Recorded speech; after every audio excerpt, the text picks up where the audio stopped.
Ugyanez a robot másik pályát kell megírtani.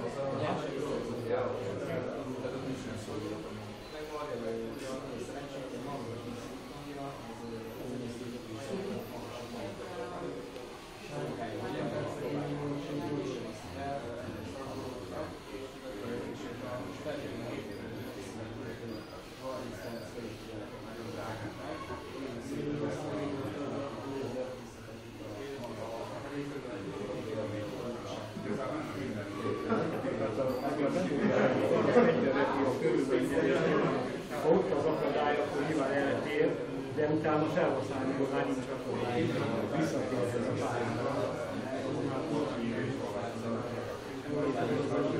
Nyilván megvan ez a pálya, meg prioritása van az akadálynak, és ahhoz kell alkalmazni. Ilyen viszont vissza kell térni a vágyat.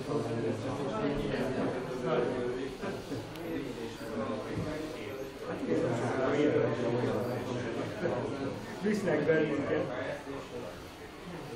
és a közben mégis odalép egy kicsit is kapott.